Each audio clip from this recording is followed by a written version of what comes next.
Hi guys, sorry to interrupt your viewing, but please subscribe to the channel and like this video. Thank you. I didn't expect fireworks or a damn parade. But a text? A call? Hell, even a lazy Facebook comment would have done the trick. Instead, I spent my 30th birthday in complete radio silence, the kind that buzzes in your bones and makes your chest tight even when you pretend not to care.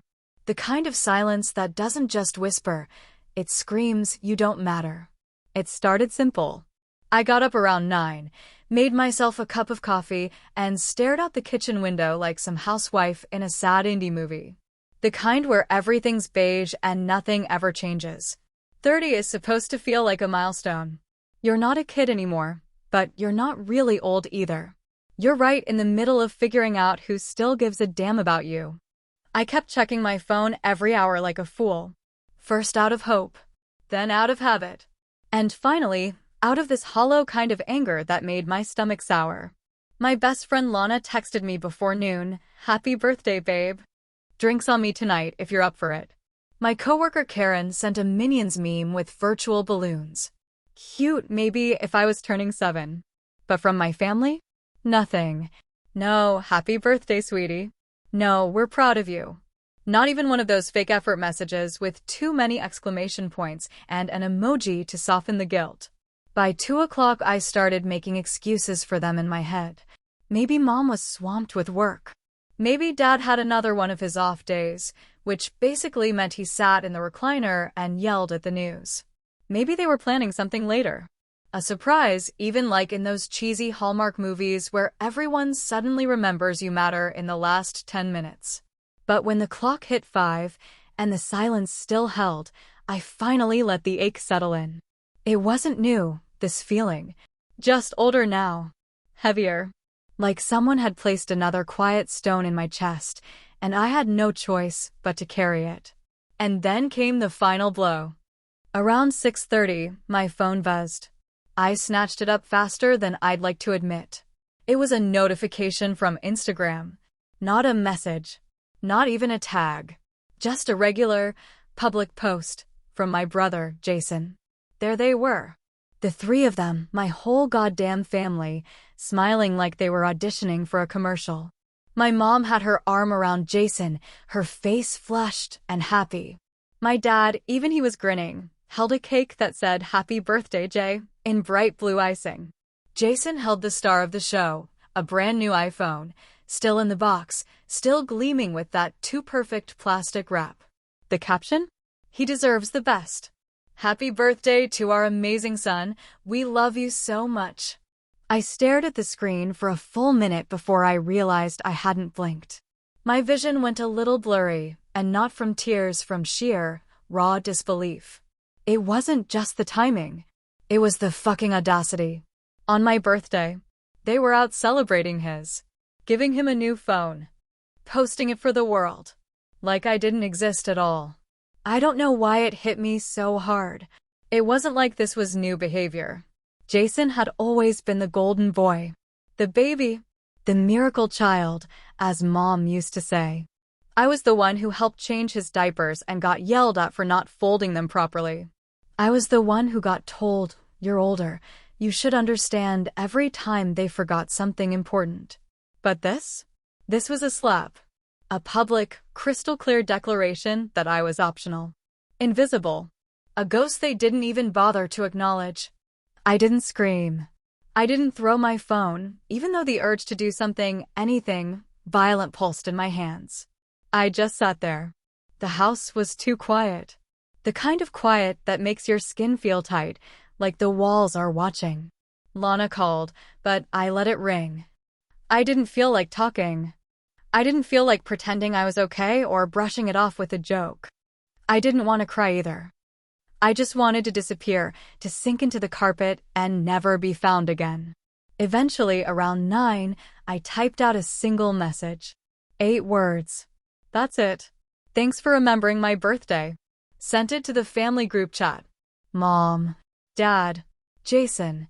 Then I watched the little delivered icon sit there. And sit.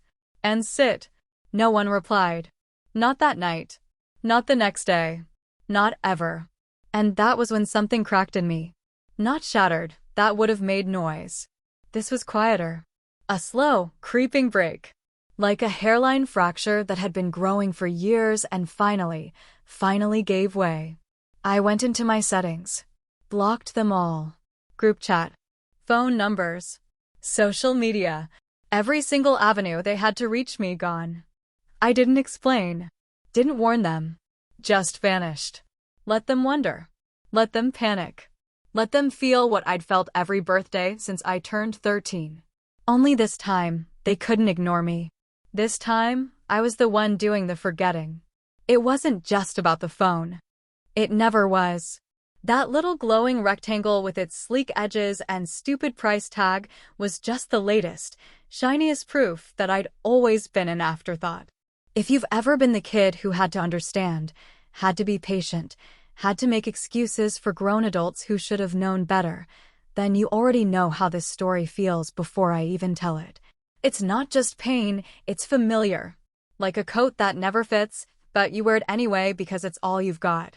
When we were kids, Jason always got the cake with extra frosting and the backyard full of screaming cousins and cheap balloons from the dollar store that still managed to feel magical. His birthdays were events. Mine were lessons. One year, I got a used book with someone else's name scribbled in the front cover and a slice of cake that was already 2 days old. Mom said, "We're tight on money right now, sweetie, but when things are better, we'll make it up to you." She said that a lot. I started memorizing the way she said it, like it was a line from a play she never got tired of performing. I remember being 16 and saving up babysitting money for a prom dress. I had picked it out months before, this soft lavender thing that made me feel like I wasn't the forgotten daughter. I was maybe $100 short. I asked if they could help. Dad said, maybe, and then 3 days later Jason's car got new tires. When I brought it up, Mom said, his safety comes first. Mine never even made the list. I think the real turning point for me, the one I buried so deep I pretended it didn't even exist, was the engagement dinner. I'd finally gotten my life somewhat together. I had a good job, a guy who actually cared, and I was trying so hard to pull the family closer, like maybe success would make me worthy of love. I planned everything myself, reserved a private room, picked the menu, even paid for my parents' meals in advance because I knew how things usually went. They showed up 45 minutes late. My mom had lipstick on her teeth and smelled like peach schnapps. My dad was wearing jeans with a bleach stain on the thigh and spent the first 10 minutes arguing with the waitress about the price of the wine. When I introduced them to my fiancé, they both shook his hand like they were shaking hands with a cop. They barely spoke the rest of the night. When dessert came, they left early, said they had to feed the dog. They don't even have a dog. And still, I forgave them. I sent thank you texts the next day and blamed it on stress. I told myself maybe they were tired or distracted or just having a bad week.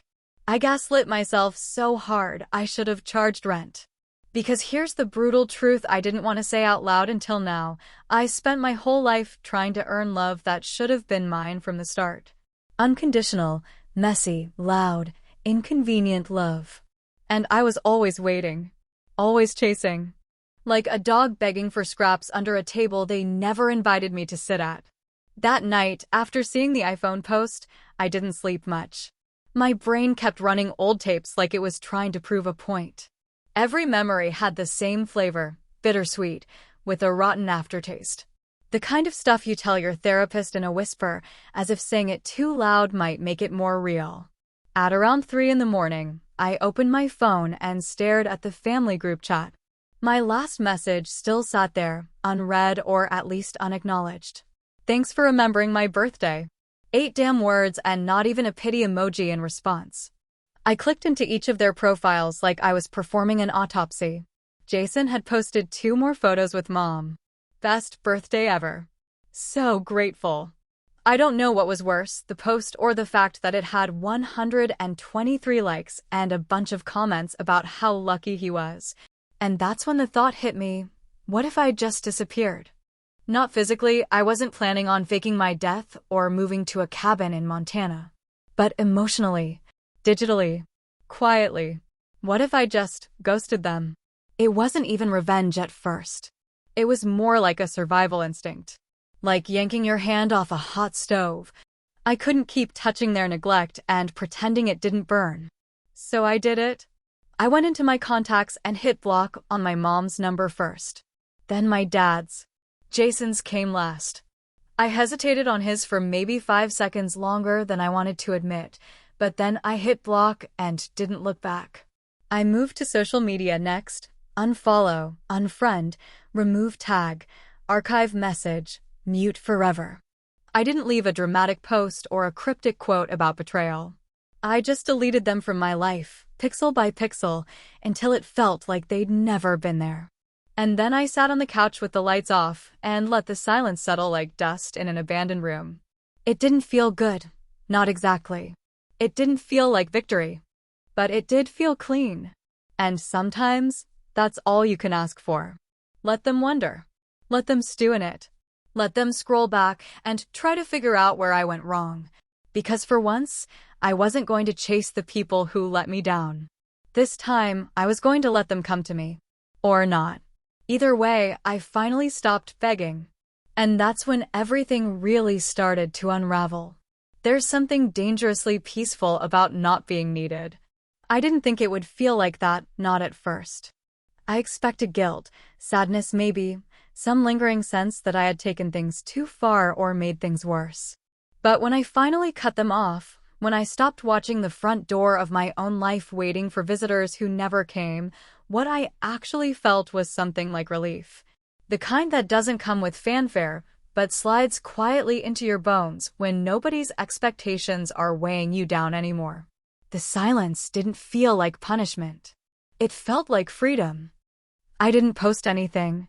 No vague quotes, no starting over captions, no curated sunsets pretending to mean something.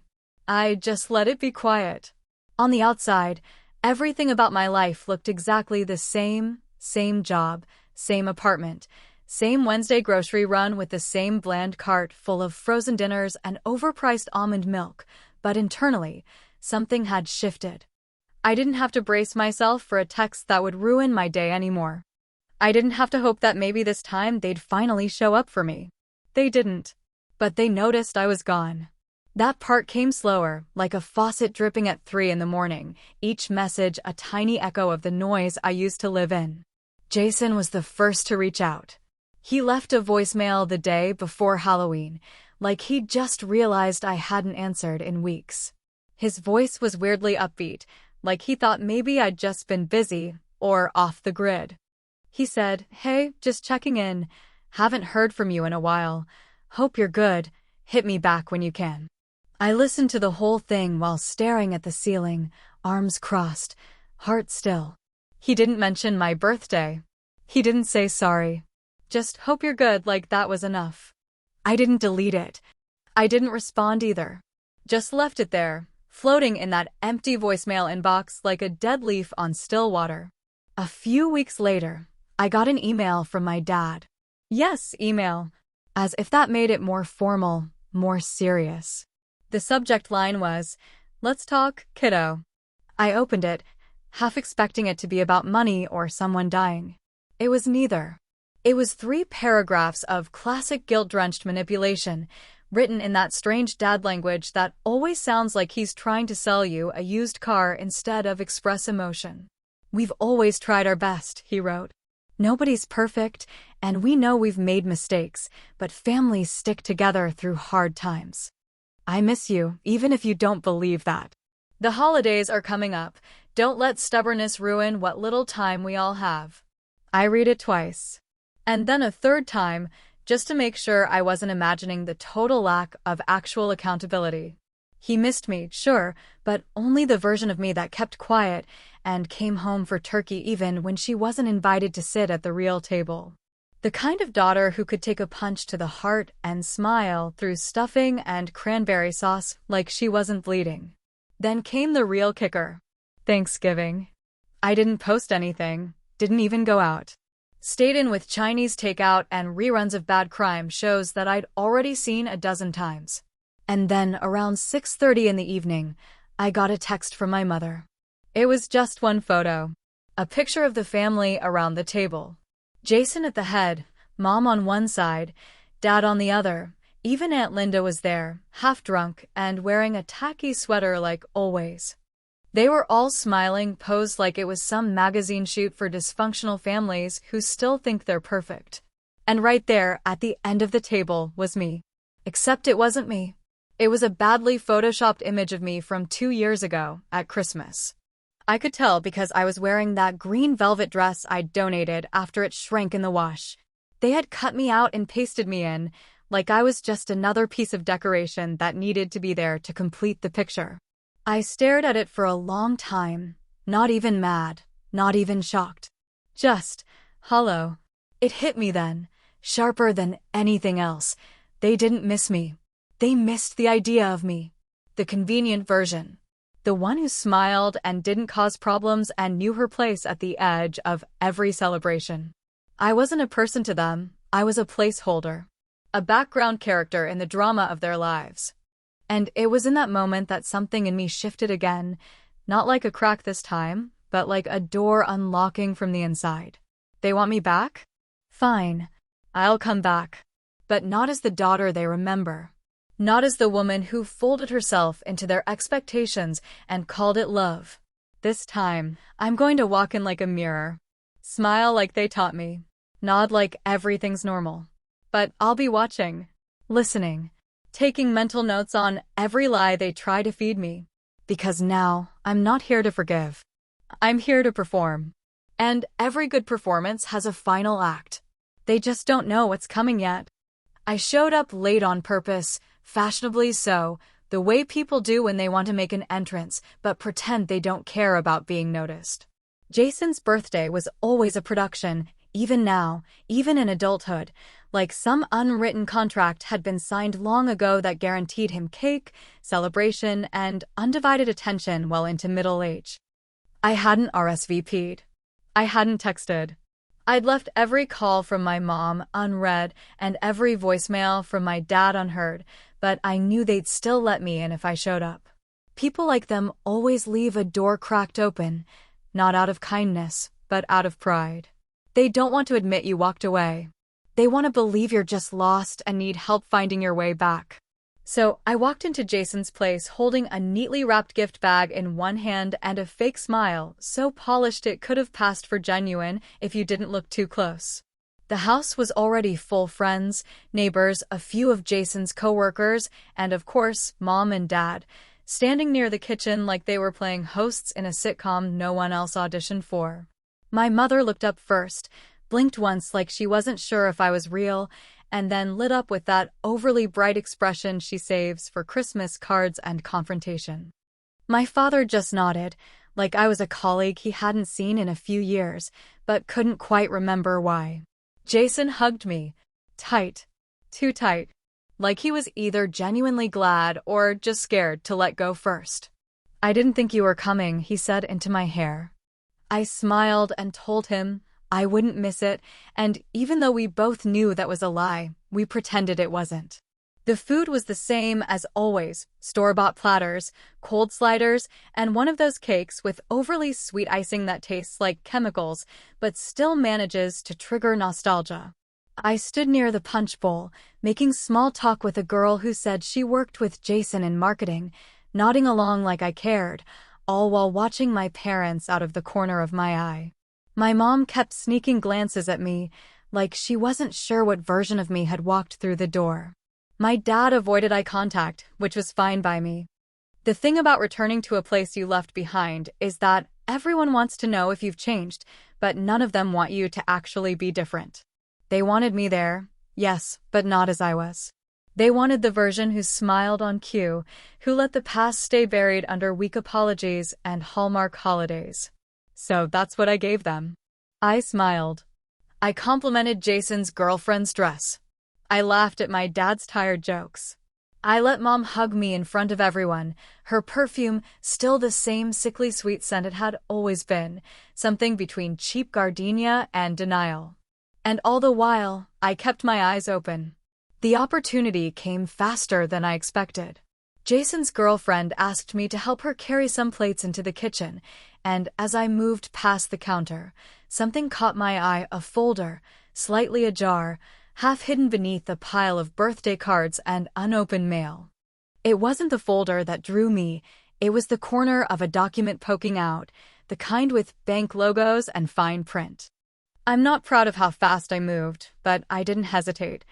I slipped the top paper out just enough to read the name printed across the top. My name. Not just my first name, but the full thing. Middle name. Last name. The legal, unmistakable identity that only belongs to me. And just below that, a loan number. A big one. Dated 10 years ago. From a bank I'd never used. My stomach didn't drop. It clenched. Tight, cold, like a fist wrapping around my ribs. I scanned further. My address at the time. My social security number. My signature, except I never signed this. I know my handwriting. That one was an impersonation, shaky and wrong. But someone tried. And I didn't need 3 guesses. I took out my phone, opened the camera, and snapped a photo with the sound muted. Then I gently placed the paper back the way I found it, tucked it into the stack like it was just another piece of junk mail nobody would notice. My heart didn't race. I wasn't panicked. I wasn't even surprised. Somewhere deep down, I think I'd always known they'd taken more than my birthdays.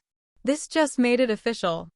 I helped serve cake, sang the birthday song, even handed Jason the gift bag like it wasn't filled with a $5 bottle of wine I'd bought last minute at a gas station. Everyone smiled. Everyone acted like things were normal. And then I left. No dramatic exits. No accusations. No yelling in the driveway. Just a quiet slip into the night, the front door closing behind me with the same soft click as a lock being turned. They thought I was back. They thought silence meant surrender.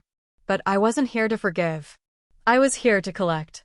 There's a kind of power in paperwork, cold, clean, indisputable power that doesn't need raised voices or tears to be heard.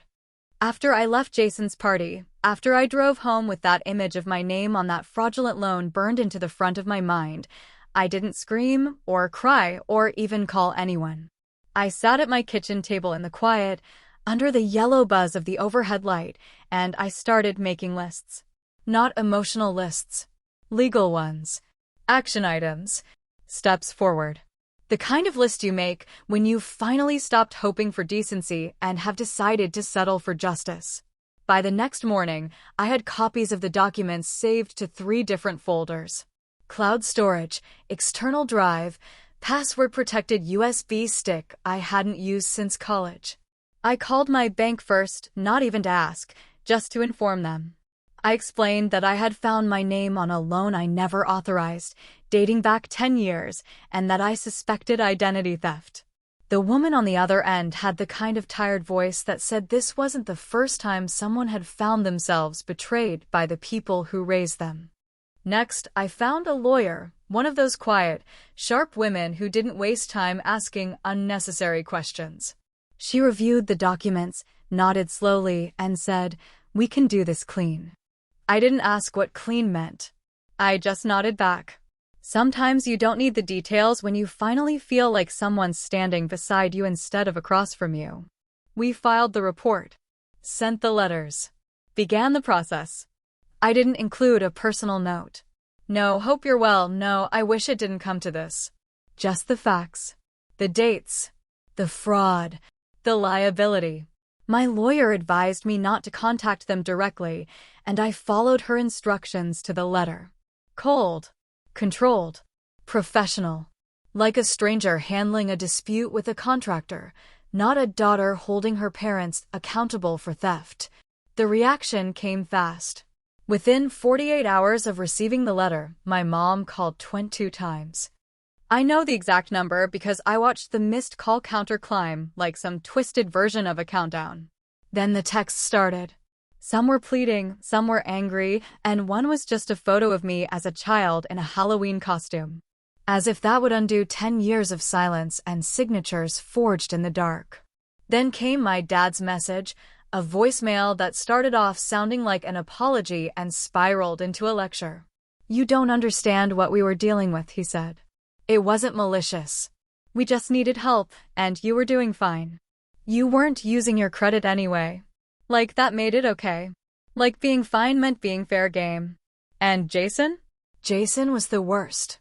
He sent a voice memo. Didn't even bother with text. "You're tearing this family apart," he said, his voice full of that same righteous disbelief he's used since we were kids, and he got caught doing something wrong. "You could have just talked to us. You didn't have to go nuclear." No apology. Just blame. Because of course, to them, the crime wasn't the betrayal, it was the response. I didn't answer a single message. I didn't engage. I didn't even listen to the full voicemail from Dad. I saved them all though. Every text. Every voicemail. Every file. Just in case. Not for revenge. For protection. I'd learned now that people like them rewrite history the second you stop paying attention. Weeks passed. Then a month. Then another. The holidays came and went. No invitations. No more texts. The silence grew back, but this time it belonged to me. I wore it like armor, not a wound. And then came my 31st birthday. I didn't expect anything from them. I didn't check my phone first thing in the morning. I didn't pretend like maybe this year would be different. I just got up, made my coffee, took a long walk, and when I got home, I opened the drawer where I'd hidden the final piece of this long, cold puzzle, the card. It was a simple card. Nothing fancy. No glitter, no heartfelt words. Just a plain birthday card with a generic message printed inside. I'd written 3 words beneath it, words that weren't angry, weren't dramatic, just devastating in their precision. I didn't forget. Then I slipped the folded copy of the court notice inside. Identity theft. Fraud. Legal consequences listed in neat paragraphs. My name, signed officially this time in my own steady handwriting. And I mailed it. Not certified. No tracking. No need to watch it land. Let them open it on the day they used to forget I existed. Let them feel that weight. Not from guilt, they've long forgotten how to feel that, but from consequence. Let them wonder if this was revenge or just closure. Let them argue with each other about what I meant by sending it on my birthday instead of theirs. I never said a word after that. Never replied. Never posted. I let the silence stretch out like a shadow in the doorway. They say silence speaks volumes. But the thing is, some families only start listening when you disappear.